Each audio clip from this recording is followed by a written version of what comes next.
ఉపరాష్ట్రపతి ఎన్నికల అంశం ఆసక్తి రేపుతోంది. రాజ్యాంగపరమైన పదవి కావడంతో ఏకగ్రీవంగా జరపాలని ఎన్డీఏ భావించినప్పటికీ ఇండీ కూటమి నుంచి మద్దతు లభించలేదు. దీంతో ఇండీ కూటమి నుంచి కూడా ఓ కీలకమైన వ్యక్తిని అభ్యర్థిగా రంగంలోకి దింపారు.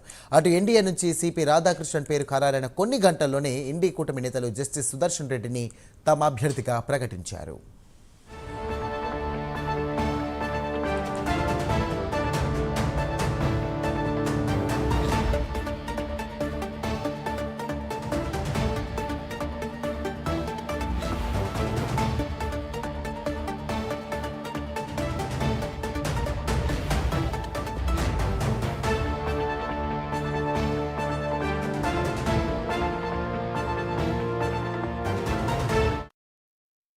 ఇక ఎన్డీఏ అభ్యర్థిగా రాధాకృష్ణన్ పేరును ఖరారు చేయడం వెనుక దక్షిణాది ప్రియారిటీ ఇచ్చి తమకు ప్రాంతీయ విభేదాలు లేవని చెప్పుకోవడమే అనేది వ్యూహంగా భావిస్తున్నారు.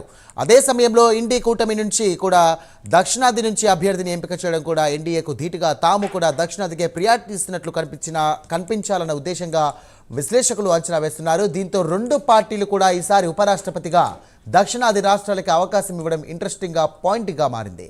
మరోవైపు ఇండీ కూటమి జస్టిస్ సుదర్శన్ రెడ్డిని అకస్మాత్తుగా ఎంపిక చేయలేదని, ఇదివరకే ఎంపిక చేసి ఉంటారన్న వ్యాఖ్యలు వినిపిస్తున్నాయి. అయితే ఎన్డీఏ నాయకులు తమిళనాడు నుంచి రాధాకృష్ణన్ పేరు ఖరారు చేయడంతో వారు తెలంగాణ నుంచి సుదర్శన్ రెడ్డిని ఎంపిక చేశారన్న భావన వ్యక్తమవుతోంది.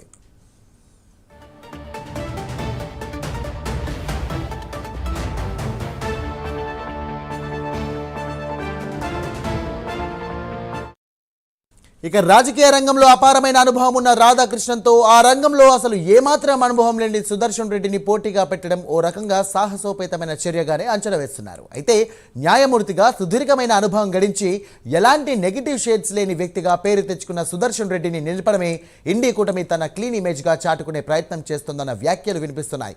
మరోవైపు రాధాకృష్ణన్ కూడా తనకు రాజకీయంగా సుదీర్ఘమైనటువంటి అనుభవం ఉన్నప్పటికీ క్లీన్ ఇమేజ్లోనే రాణించడం విశేషం. ఆర్ఎస్ఎస్లో పనిచేయడాన్ని కొన్ని సెక్షన్ నెగిటివ్గా ప్రచారం చేసినా కూడా ప్రజా జీవితంలో పెద్దగా వివాదాస్పదమైనటువంటి అంశాలు లేకపోవడం రాధాకృష్ణన్ అభ్యర్థత్వాన్ని బలపరుస్తున్నాయి. ఈ క్రమంలో రేపటి ఉపరాష్ట్రపతిగా ఎవరు ఏకమవుతారు, ఇక ఎన్నికవుతారు, ఏ పార్టీలు ఏ అభ్యర్థి వైపు మొగ్గు చూపుతాయన్నది ఆసక్తికరంగా మారింది.